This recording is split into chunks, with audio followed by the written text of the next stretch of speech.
কিছু কিছু ব্যাপার আছে যেগুলোতে রোজা ভাঙে না, কিন্তু আমাদের মধ্যে ব্যাপক সংশয় তৈরি হয়, কনফিউশন তৈরি হয় যে আসলে কি রোজাটা ভাঙলো কিনা। সেগুলো কি আমরা এবার সেগুলো শুনবো। 3 নম্বর সাব পয়েন্টটা তো ক্লিয়ার যে কিছু কিছু কাজ আছে যেগুলো করলে আসলে রোজা ভাঙে না। Things or actions that don't invalidate the fast, এটা আপনার রোজা ভাঙবে না। সেগুলো কি? এক নাম্বার হচ্ছে ভুল করে যদি কেউ খায়, যেটা আমাদের আগের পয়েন্টে আমি ক্লিয়ার করে দিয়েছি, অথবা জোর করে যদি কাউকে খাওয়ানো হয় তার রোজা ভাঙবে না, এটা আপনারা ইতিমধ্যে জেনেছেন।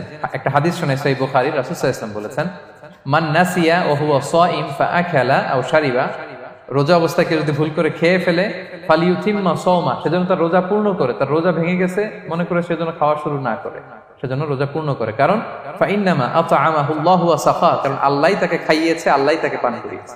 কিন্তু ভুল করে খেয়ে ফেলছেন, এটা তো আপনার হাতে ছিল না। তাহলে ভুল করে খেলে তার রোজা ভাঙবে না, কাজা কাফারা কিছুই লাগবে না, জাস্ট ইউ কন্টিনিউ ইউর সিয়াম। ওকে। 2 নাম্বার হচ্ছে এটা বিবাহিতদের জন্য, যেহেতু most of the audience are 18+, কোনো অসুবিধা নাই। আর ইসলামে কথাগুলো আসলে বাঁচতে হলে জানতে হবে না। সেটা হচ্ছে আমরা শুনেছি যে বিবাহিতরা ফিজিক্যাল ইন্টারকোর্স যদি করে, দেহ থেকে সিমেন আউট হলে রোজা ভেঙে যায়, কিন্তু স্বাভাবিক মেলামেশাতে রোজা ভাঙে না। কিস করা, হাগ করা হাজবেন্ড ওয়াইফের মধ্যে, এই যে সখ্যতা, এই ব্যাপারগুলো যদি দিনের বেলায় ঘটে এতে রোজা ভাঙে না। ব্যাপারটা বুঝতে পেরেছেন না সবাই? একটা দলিল শোনেন। আমাদের আয়েশা রাদিয়াল্লাহু তাআলা আনহা বলেন, কানা নবী সাল্লাল্লাহু আলাইহি ওয়াসাল্লাম ইয়াকাব্বিলু ওয়া হুয়া সাইম, রমাদানের রোজা অবস্থায় তিনি আমাদেরকে কিস করতেন, ওয়া ইউবাশিরু, আমাদেরকে হাগ করতেন, ওয়া হুয়া সাইম, রোজা অবস্থায়। এতে রোজার কোনো সমস্যা হতো না, তবে এটা রিকমেন্ডেড না। স্বামী স্ত্রীর একান্ত মেলামেশা দিনের বেলা রিকমেন্ডেড না, কারণ এটা থেকে সে সেক্সুয়ালি এক্সাইটমেন্টের দিকে চলে যেতে পারে, ফলে ভুল করে সে এমন কাজ করে ফেলতে পারে যেটাতে তার রোজাটাই ভেঙে যাবে। আর ইচ্ছা করে রোজা ভাঙলে কি করতে হয়? কাজাও কাফারাও, খবর আছে না? সেজন্য এটা খেয়াল রাখতে হবে। 3 নাম্বার, এটাকে আরবিতে বলে আল ইহতিলাম, ওয়েট ড্রিম, বাংলায় বলে স্বপ্ন দোষ। ঘুমের মধ্যে এমন কিছু দেখলেন ফলে আপনার সিমেন আউট হলো, আপনার রোজা ভাঙবে না, কারণ এটা কি ইচ্ছা করে করছেন আপনি? এটা কার হাতে? আল্লাহর হাতে। এতে রোজা ভাঙে না, শুধু আপনি ঘুম থেকে উঠে ফরজ গোসলটা করে নিলেই হবে। প্রিয় ভাইরা, মুসলিম কমিউনিটির ভাইরা, কথা কি বুঝতে পারতেছেন? আচ্ছা। 4 নাম্বার হচ্ছে ব্লাড টেস্ট। অনেকে বলে যে হুজুর ব্লাড টেস্ট করা যাবে কিনা রমাদানে? ব্লাড টেস্ট করা যাবে। ব্লাড টেস্ট করলে রোজা ভাঙে না, এটা খুবই জরুরি একটা মাসালা, প্রায় আমাদের লাগে। 1-2 সিরিঞ্জ ব্লাড নিলে ভাঙে না, তবে যদি অনেক বেশি অ্যামাউন্টের ব্লাড নেয়, এতে যদি আপনি ক্লান্ত হয়ে পড়েন, সেক্ষেত্রে আপনি রোজা ভাঙতে পারবেন, পরে কাজা করলে হবে। 5 নাম্বার হচ্ছে অনিচ্ছাকৃত বমি। এটা আমি আগেও ক্লিয়ার করেছি যে ইচ্ছাকৃত বমি করলে রোজা ভাঙে, কিন্তু অনিচ্ছাকৃত যদি বমি চলে আসছে, ভমিটিং হচ্ছে, আমার রোজা ভাঙবে না। 6 নম্বরে নোজ ব্লিডিং, নাক দিয়ে অনেকে রক্ত পড়ে না, নাক দিয়ে রক্ত ঝরলে মানুষের রোজা ভাঙে, আনলেস যদি অনেক বেশি অ্যামাউন্টের হয়, আপনি ক্লান্ত হয়ে পড়েন, তখন তো আপনি রোজা ভাঙতে পারবেন। 7 নাম্বার, রোজা রেখে দাঁত ফেলতে পারবো কিনা? জি, রোজা রেখে আপনি আপনার দাঁতকে রিমুভ করতে পারবেন, খুব বেশি যাতে রক্ত বের না হয় সেটা আপনি খেয়াল রাখবেন। দাঁত ফেললে যে রক্ত বেরোয় এতে রোজা ভাঙে না। 8 নম্বর পয়েন্টটা খুবই গুরুত্বপূর্ণ, এটা খেয়াল করে শুনতে হবে। কান দুইটা খরগোশের কানের মতো খাড়া করে শুনেন, খুব মনোযোগ দিয়ে। 8 নম্বরটা হচ্ছে ইনজেকশন। রোজা রেখে ইনজেকশন দেওয়া যাবে কিনা? কিছু কিছু ইনজেকশন দেওয়া যাবে, কিছু কিছু দেওয়া যাবে না। কোনগুলো দেওয়া যাবে না? এনার্জেটিক ইনজেকশন দেওয়া যাবে না। যে ইনজেকশনে ফুড সাপ্লিমেন্টারি আছে, যেটার মধ্যে নিউট্রিশন ভ্যালু আছে, এই ইনজেকশন গুলো দেওয়া যাবে না। এমনও ইনজেকশন আছে যেটা দিলে 7 দিন আপনার আর খাওয়া লাগবে না, একেবারে তরতাজা। এরকম ইনজেকশন দেওয়া যাবে? তো আপনি সিস্টেম করে খাইলেন কেমন জানো, তাই না? আপনি অন্য ওয়েতে দেহে এনার্জি ইনপুট করলেন, এটা করলে রোজা ভেঙে যাবে। তাহলে food supplementary injection, nutrition value আছে এরকম injection, energetic injection, energy boost up করে এরকম ইনজেকশন দিলে রোজা ভেঙে যায়, এগুলো দেওয়া যাবে না। কিন্তু পেইন কিলার যে ইনজেকশন গুলো আছে এটা দিতে পারবেন। পেইন কিলার ইনজেকশন দিতে পারবেন, অ্যান্টিবায়োটিক ইনজেকশন দিতে পারবেন, অ্যানেস্থেটিক ইনজেকশন দিতে পারবেন, এই জাতীয় মেডিকেশন ইনজেকশন গুলো দিতে পারবেন। কোভিডের যে ইনজেকশন এগুলো আপনি দিতে পারবেন, এগুলোতে রোজা ভাঙে না, কারণ এগুলোতে আপনার স্টোমাকে কিছু পৌঁছেও না, আপনাকে শক্তিবর্ধক কিছু দেহে প্রবেশও করাচ্ছে না, আপনার এনার্জিও বাড়ে না, আপনার এনার্জি বাড়ে না, আপনার নিউট্রিশন ভ্যালু অ্যাড হয় না, আপনার স্টোমাকে কিছু পৌঁছে না, এই জাতীয় সব ইনজেকশন দেওয়া যায়। ইনজেকশনের পয়েন্টটা ক্লিয়ার? 9 নম্বরে কিছু কমন ব্যাপার আছে। এই কমন জিনিসগুলো আমাদের মনের মধ্যে প্রায় প্রশ্ন জাগে যে এগুলো করা যাবে কি যাবে না, এগুলো ক্লিয়ার করি। এর মধ্যে 1 নম্বর হচ্ছে টুথপেস্ট। রোজা রেখে টুথপেস্ট দিয়ে ব্রাশ করা যাবে কিনা, বলেন যাবে কি যাবে না? যাবে, কে কে হাত তুলুন তো দেখি। হ্যাঁ, মাত্র 1 জন, 2 জন, 3 জন, 4 জন, 5 জন, 6 জন, দল ভারী হচ্ছে আস্তে আস্তে। হ্যাঁ, টুথপেস্ট দিয়ে ব্রাশ করা যাবে কি যাবে না? যাবে মাত্র 5 জন। আর যাবে না কয়জন দেখি?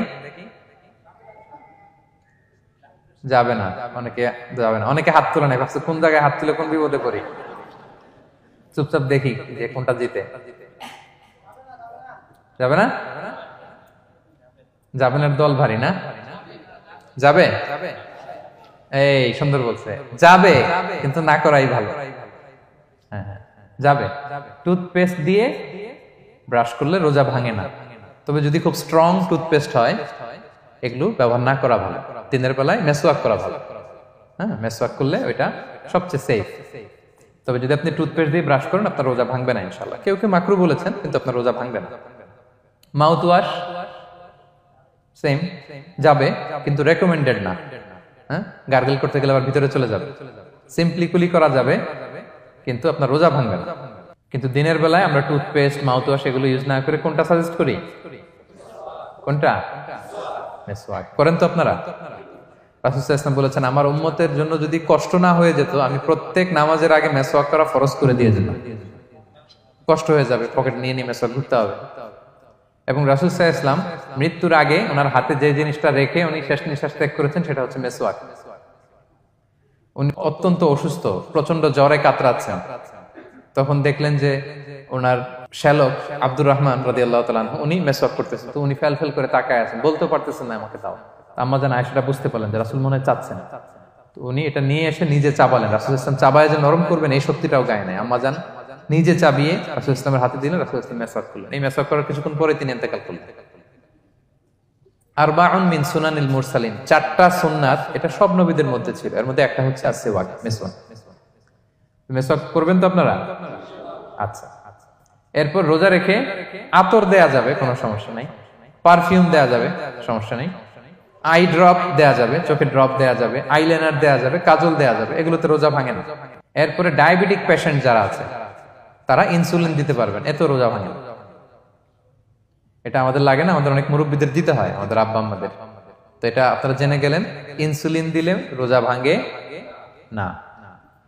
এরপরে 10 নম্বর খুব মজার একটা পয়েন্ট, খাবারের যদি লবণ চেক করা হয় এতে রোজা ভাঙে না।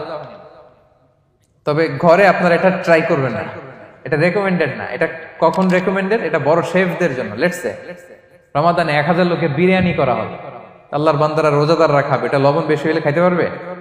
পারবে না। এজন্য যিনি শেফ, প্রধান বাবুর্চি, উনি লবণটা ট্রাই করতে পারবেন, করেই সাথে সাথে কুলি করে ফেলবেন, ভিতরে তো কিছু গেল না, এতে রোজা ভাঙে না। তাই বলে প্রতিদিন ঘরের রান্নাতে আবার এটা করতে যায় না। ঘরে 2 জন, আপনি আপনার হাজবেন্ড ওয়াইফ টোনাটুনি একটা হইলেই হইলো, কি বলেন? লবণ বেশি হবে কম হবে, কিন্তু বড় প্রোগ্রাম, অনেক রোজাদাররা একসাথে ইফতারি করবে, এটা তো লবণাক্ত হইলে খাওয়া যাবে না।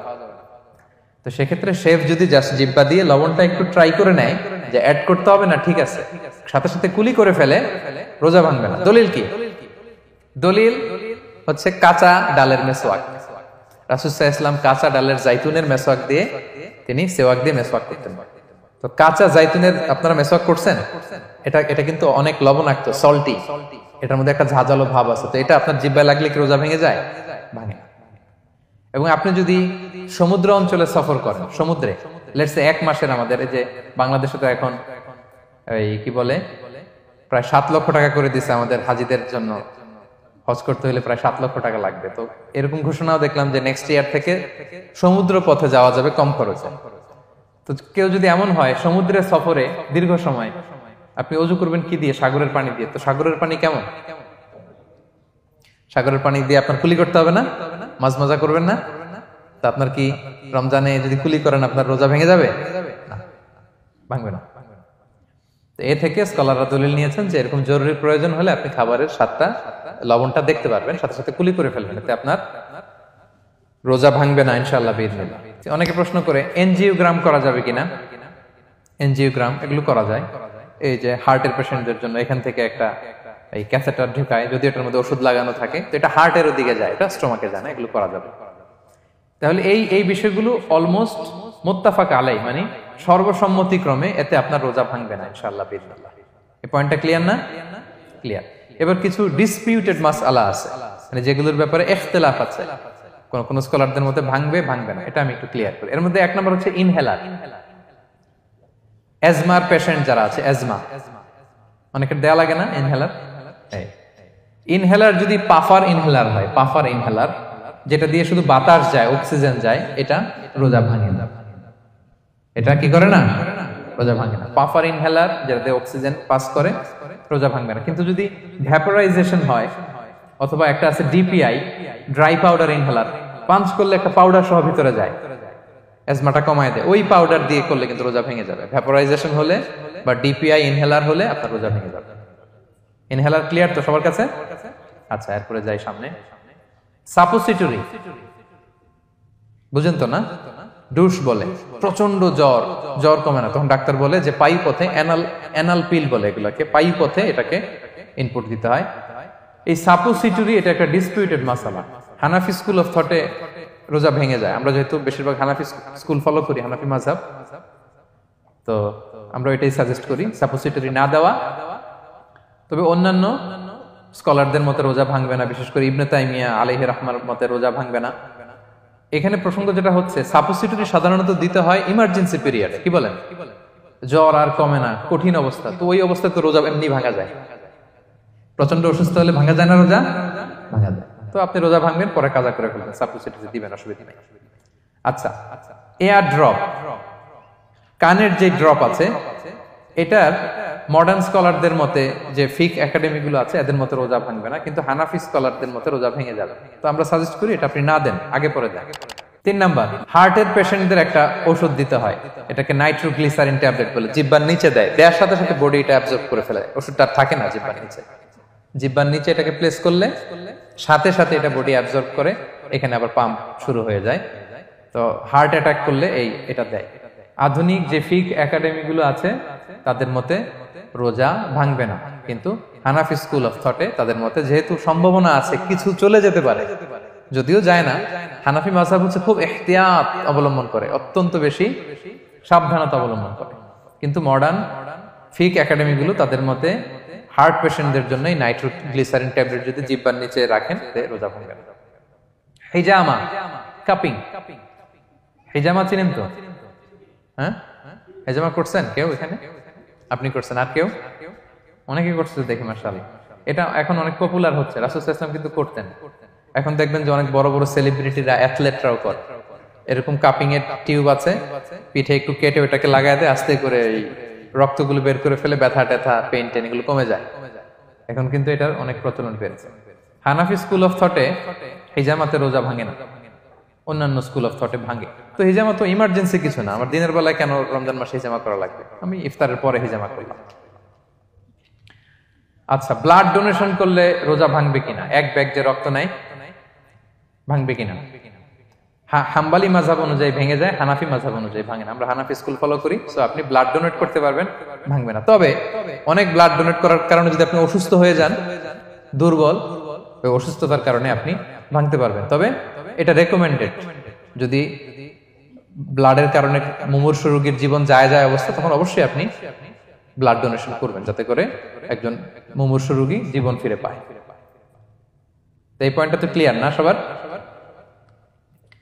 তো এই ছিল সম্মানিত সুধী কিছু মৌলিক বিষয় যেগুলো